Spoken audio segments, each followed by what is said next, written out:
ইতিহাস ঐতিহ্যে সমৃদ্ধ এশিয়ার অন্যতম পরিচ্ছন্ন শহর রাজশাহী। শিক্ষায় সমৃদ্ধ 96.72 বর্গ কিলোমিটারের এই ছোট্ট এই নগরীর বুক জুড়ে রয়েছে বেশ কিছু প্রাচীন নিদর্শন।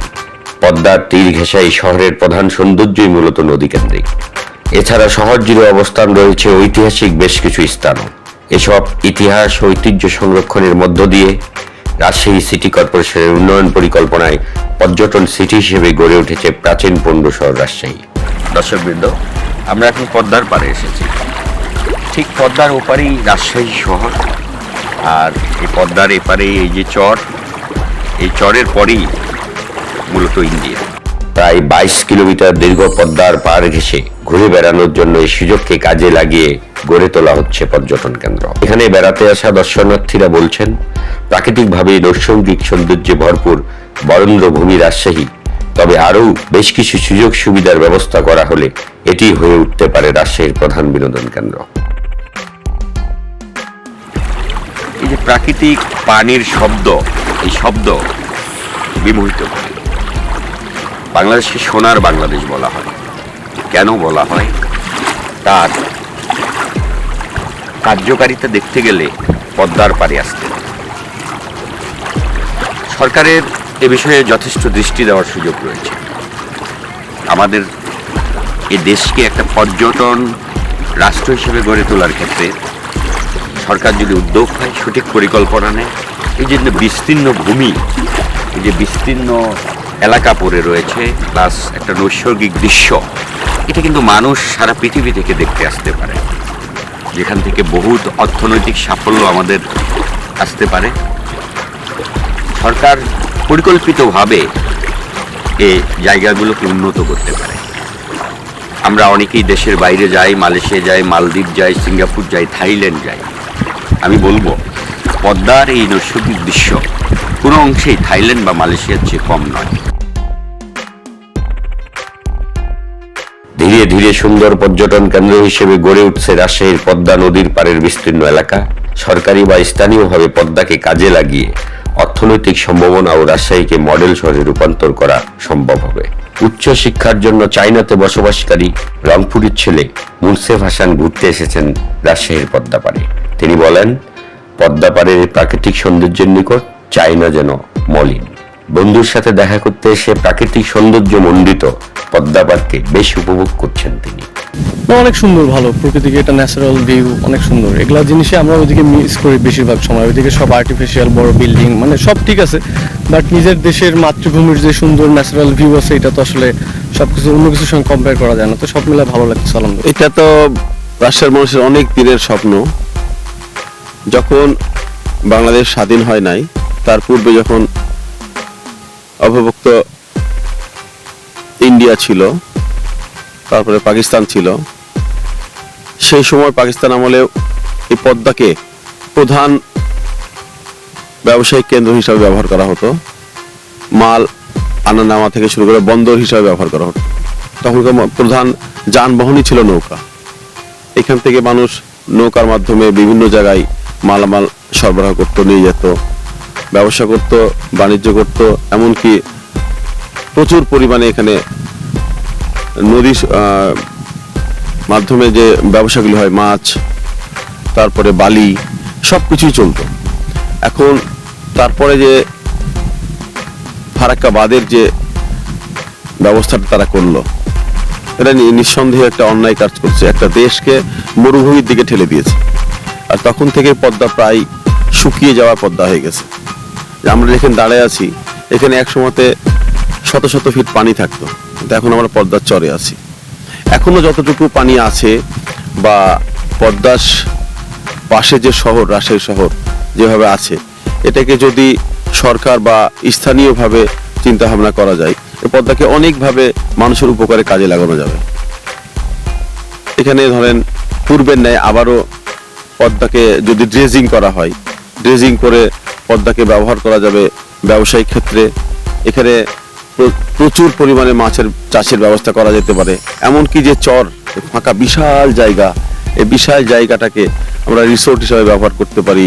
এখানে বিভিন্ন ধরনের স্থাপনা তৈরি করা যেতে পারে। নতুন শহর, রাজশাহীর মডেল শহর হিসাবে এখানে গড়া যেতে পারে। যেমন ধরেন এখানে যদি কোনো কলেজ, হাসপাতাল, এই শিক্ষা প্রতিষ্ঠান, এমনকি মসজিদ, মন্দির সব কিছু নিয়েই যদি আবাসিক ব্যবস্থা করা যায়, কোনো মডেল শহর হিসাবে এটাকে চিন্তা ভাবনা করা যায়, তাহলে আমার মনে হয় যথেষ্টভাবে মানুষ সাড়া দিবে। সত্য কথা বলতে কি, অতীতে এখন চিন্তা করে দেখেন আপনি জিনিস, যে কারণে পাকিস্তান থেকে বাংলাদেশ হয়েছে, ঠিক একইভাবে এই অঞ্চলের মানুষ, রাজশাহীর মানুষ কিন্তু অবহেলিত। ঢাকা বা চট্টগ্রাম বা ওই সাইডের লোকজন, মানুষ, জনগণ যেভাবে সুযোগ সুবিধাগুলি পায়, যেমন ধরুন আপনি গ্যাসের কথাই বলেন, কতদিন ধরে ওই অঞ্চলের লোকজন গ্যাস ব্যবহার করছে, কিন্তু রাজশাহীতে সেই পরিমাণে গ্যাস পাওয়া যায় না। দেশনেত্রী বেগম খালেদা জিয়া একসময় রাজশাহীর মানুষকে গ্যাস উপহার দিয়েছিলেন, সেটা কিন্তু এখন পর্যন্ত রাজশাহীর প্রতিটি ঘরে ঘরে পৌঁছে দেওয়া হয়নি। কিছু সংখ্যক লোক এই সুবিধা ভোগ করছে, বেশিরভাগ মানুষই এখান থেকে বঞ্চিত হয়ে আছে। এই গ্যাসকে ব্যবহার করে যদি আমরা কলকারখানা, শিল্প কলকারখানা তৈরি করতে পারি, এবং রাজশাহীতে একসময় রেশম শিল্প নামে অনেক, লন্ডনের রানীর গায়ের শোভা পেত সেই রেশম কাপড়, সেই রেশম শিল্প আস্তে আস্তে ধ্বংস প্রায়। এটাকে যদি আমরা পুনরায় আবার নতুনভাবে শুরু করতে পারি, আমার মনে হয় এখান থেকে অনেক কিছু রাজশাহীর মানুষের উপকার হবে, সারা দেশের মানুষের উপকৃত হবে। তারপরে এখানে পাট শিল্প আছে, চিনি কল আছে, এগুলোকে যদি আমরা পুনরায় নতুন করে আবার চিন্তা ভাবনা করি, এগুলোকে গ্যাস সংযোগ দিয়ে, গ্যাস দিয়ে কিছু চিন্তা ভাবনা করি। জ্বালানিতে এখন ধরুন অনেক ব্যয়বহুল, তবে আমার মনে হয় নতুন করে আবারও রাজশাহীকে শিল্পনগর হিসেবে গড়ে তোলা যাবে। রাজশাহীবাসীর দাবি কি সরকারের কাছে? এইসব সম্ভাবনা বললেন আপনি, অনেক শিল্পের কথা বললেন, পর্যটন শিল্পের কথা বললেন, তারপরে কলকারখানার কথা বললেন। রাজশাহীবাসীর আসলে দাবিটা কি? রাজশাহীবাসীর যেটা প্রাণের দাবি, সেটা হচ্ছে অন্যান্য শহরগুলোতে মানুষ যে সকল সুবিধা, নাগরিক সুবিধাগুলো পায়, আমাদের রাজশাহীর দাবি হচ্ছে সেই সকল সরকারিভাবে যে সুযোগ সুবিধাগুলি আছে সেগুলো যেন সমপরিমাণে রাজশাহীর মানুষও পায়। এটা হচ্ছে রাজশাহীর মূল দাবি। আমরা এখানে কলকারখানা চাই, আমরা এখানে ইপিজেড চাই, আমরা এখানে যে সকল সুবিধার কথা বললাম, আমরা যেমন গ্যাস থেকে শুরু করে সব কিছু যেন আমরা সুযোগ সুবিধাগুলি পাই। আমরা রাজশাহী মানুষ যথেষ্ট শিক্ষিত, কিন্তু খেয়াল করে দেখবেন যে চাকরির ক্ষেত্রে আমাদের একটা বৈষম্যর শিকার আমরা, সেখানে রাজশাহীর মানুষকে পিছিয়ে রাখা হয়। আমরা সব কিছুতেই অন্যান্য জনগণের মতন আমরাও রাজশাহীর মানুষ সমান অধিকারগুলো আমরা পেতে চাই। আমেরিকা প্রবাসী মোহাম্মদ রহমান আজাদ বলেন, দীর্ঘ 30 বছর ধরে তিনি আমেরিকায় থাকেন। 24-এর স্বাধীনতার পর দেশে এসে এবং উপভোগ করছেন। তিনি বলেন, পৃথিবীর বিভিন্ন প্রান্তে বেড়াতে গিয়ে হাজার হাজার টাকা খরচ করতে হয়। এখানে সরকারি উদ্যোগে পর্যটন এলাকা গড়ে তুলতে পারলে এবং বিদেশি বিনিয়োগ করাতে পারলে দেশ যেমন অর্থনৈতিকভাবে লাভবান হবে, তেমনি রাজশাহী একটি নতুন দিগন্তে পদার্পণ করবে। এছাড়াও প্রবাসী বিনিয়োগকারীদেরকেও রাজশাহীতে বিনিয়োগের আহ্বান জানান তিনি। দীর্ঘদিন পরে এসেছেন দেশে, কেমন অনুভূতি পদ্মা নদীর উপরে? প্রথমে ধন্যবাদ জানাই আপনাকে এবং বিওডিকে যে আপনারাও অনেক দূর থেকে এসেছেন। আমি প্রবাস থাকলেও আপনারাও ঢাকা থেকে এখানে এসেছেন, আমাদের রাজশাহীর সৌন্দর্য এবং রাজশাহীর সৌন্দর্যকে আপনারা তুলে ধরছেন। অনুভূতি সবসময় মাদারল্যান্ড, যেটা আমরা বলি মাদার টাং, নিজের ভাষায় কথা বলতে পছন্দ করি এবং নিজের শহরে থাকতে পছন্দ করি, নিজের দেশকেও খুব ভালোবাসি। সেজন্যেই দেশের টানে আসার পরে যে ভালোবাসাটা এবং যে স্বাধীন দেশ, যেটা হচ্ছে 24-এর স্বাধীন, 71-এর স্বাধীন আমরা সেভাবে দেখতে পাইনি, কিন্তু 24-এর স্বাধীন, এর আগেও আমি দেশে আসছি কিন্তু এভাবে প্রাণ খুলে ঘুরতে পারিনি। এবার দেশে আসার পরে প্রাণ খুলে বন্ধু বান্ধব যারা রাজনীতি করে কিংবা অন্যান্য সংগঠন, খেলাধুলা, বিভিন্ন জায়গাতে সংযুক্ত আছি এবং কি উপভোগ করছি, এটা খুবই ভালো লাগছে। এই ভালো লাগা হয়তো পৃথিবীর আর কোনো জায়গায় পাওয়া যাবে না। আমি একটা খুবই powerful country, best country in the world, United state of আমেরিকাতে থাকি, তারপরেও আমার দেশ, আমার শহর আমার কাছে প্রিয়। এই পদ্মা কেমন পদ্মা চান, কেমন রাজশাহী চান? আমি রাজশাহী, আমাদের রাজশাহী অলরেডি হচ্ছে পরিষ্কার পরিচ্ছন্ন আছে, কিন্তু আর যদি সরকারিভাবে যে গভর্নমেন্টই আসুক না কেন, এদিকে যদি একটু তারা যদি সুনজর দেয়, এটা দেশের জন্য ভালো। আমার চাওয়ার চাইতে দেশের চাওয়াটা আরও বিকট হতে পারে। আমরা পৃথিবীতে যে দেশটাতে থাকি, বিভিন্ন সময়তে বিভিন্ন জায়গাতে বেড়াতে যাই, যেখানে যাওয়ার পর দেখি যে আমরা পানি দেখতে যাচ্ছি হাজার মাইল দূরে, হাজার হাজার ডলার খরচ করে, অথচ মালয়েশিয়া বলেন, সিঙ্গাপুর বলেন, ইউরোপ বলেন, আমেরিকা বলেন, উন্নত দেশ কানাডাতেও বলেন, এইসব জায়গাতে আমরা যাই এই পানি দেখতে কিংবা শহর দেখতে, পরিবেশ দেখতে, কিন্তু আমাদের দেশেও প্রায় 25 25 কিলোমিটার রাজশাহী জুড়ে এই যে নদীটা পদ্মা নদী, এবং এই নদী দ্বারা কিন্তু অনেক অর্থনৈতিক ইয়েও কিন্তু সরকারের আসতে পারে, এবং কি এটা বিনোদনের একটা জায়গা হতে পারে। এখানে একটা বন্দর করতে পারে, আমাদের নদী বন্দরে যদি স্পিড বোট কিংবা যদি নদী বন্দরে যদি চলাচলের জন্য যে আমাদের যে ব্যবস্থা সেটাও কিন্তু সরকার করতে পারে। এক সাইড থেকে আপনি গাড়িতেও চড়তে পারেন, রিক্সাতেও চড়তে পারেন, আবার হচ্ছে আপনি স্পিড বোটেও কিন্তু আপনি 25 কিলোমিটার তো পথ কম না, মানুষ উপভোগের সঙ্গে সঙ্গে একটা ইনকামের সোর্স হয় যারা বেকার আছে, এবং কি এখানে কর্মব্যবস্থা যদি করতে পারে এতে সরকারের কিন্তু অনেক কিন্তু সুবিধা হয়, দেশের জন্য সুবিধা হয়, টাকাও আসবে অর্থনৈতিকভাবে, প্লাস হচ্ছে কর্মব্যবস্থা হবে।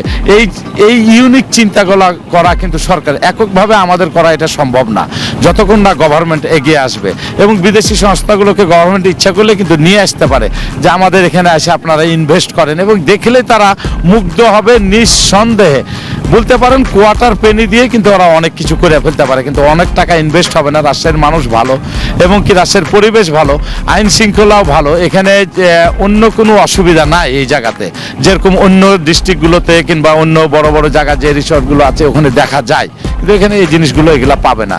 তো আমি মনে করি এবং কি রিকোয়েস্ট করি গভর্নমেন্টকে, যে গভর্নমেন্টই আসুক তারা যেন এটাতে নজর দেয়, নট রাজশাহীবাসীর জন্য, এটা বাংলাদেশের জন্য। আপনি প্রবাসী একজন অ্যাক্টিভিস্টও, বহুত বাংলাদেশি আছে যারা অনেক অনেক অর্থের মালিক, প্রবাসী বিনিয়োগ করে, সেই প্রবাসী বিনিয়োগকারীদের প্রতি আপনার কি আহ্বান রাজশাহী সন্তান? আমি তাদেরকে, প্রবাসী বিনিয়োগকারীদেরকে আমি আহ্বান জানাবো, প্রথমে আপনারা রাজশাহী আসেন, আসার পর 2-5 দিন ফ্যামিলি নিয়ে আসার পর ঘুরেন, দেখেন, তারপরে যদি আপনাদের কাছে ভালো লাগে, দেশকেও যদি ভালোবাসেন, আপনি যদি বিনিয়োগ করতে চান, তাহলে রাজশাহী হচ্ছে পারফেক্ট প্লেস বিনিয়োগ করার জন্য, এবং অর্থনৈতিকভাবে আপনি ক্ষতিগ্রস্ত হবেন না, এটা নিশ্চিত থাকেন। রাজশাহীর যদি আপনি বিনিয়োগ করেন, আপনি সব দিক দিয়ে আপনি একটা সুবিধা পাবেন, মাটি চলা ফেরা, পরিবেশ, আবহাওয়া, যে জিনিসটা সারা বিশ্ব এবং কি যারা হচ্ছে ট্যুরিস্ট যারা যেটা চায় সেটা রাজশাহীর মধ্যে আছে। তো আমি আপনাদেরকে আহ্বান করবো যারা প্রবাসে আছেন, প্রথমে পরিবার কিংবা নিয়ে আসেন, এসে বেরিয়ে যান। আমাদের রাজশাহী দেখতেও সুন্দর, এখন যতটুকুন আছে এটাও দেখতে সুন্দর, এবং যদি বিনিয়োগ করার যদি কোনো ইচ্ছা থাকে আর যদি সেই ক্যাপাসিটি আপনার থাকে, আপনি এখানে বিনিয়োগ করেন। আমি মোহাম্মদ রহমান আজাদ, আমি সব দিক দিয়ে সাহায্য করব। রাজশাহীবাসী আশা করে সরকারের সঠিক পরিকল্পনার মাধ্যমে পদ্মা পাড়ের এই যে বিশেষ করে সরকারি জায়গাগুলো রয়েছে, বেসরকারি উদ্যোগে এখানে বিনিয়োগ হতে পারে এমন পরিবেশ নিশ্চিত করা হবে। আবাসস্থল এবং অতিথিরা যে আসবে, পর্যটকরা যে আসবে, তাদের নিরাপত্তার বিধান করলেই কিন্তু এটা অর্থনীতির একটি দ্বার খুলতে পারে। এই এলাকার মানুষ, পদ্মার মানুষ, রাজশাহীর মানুষ আশা করে যে পরবর্তী যে সরকার আসবে, বর্তমান যে সরকার আছে, এই যে পর্যটন শিল্পের যে বিকাশ রাজশাহীতে একটি সম্ভাবনা রয়েছে, বিশেষ করে পদ্মাকে ঘিরে, এটির একটি উদ্যোগ রাষ্ট্র থেকে নেওয়া।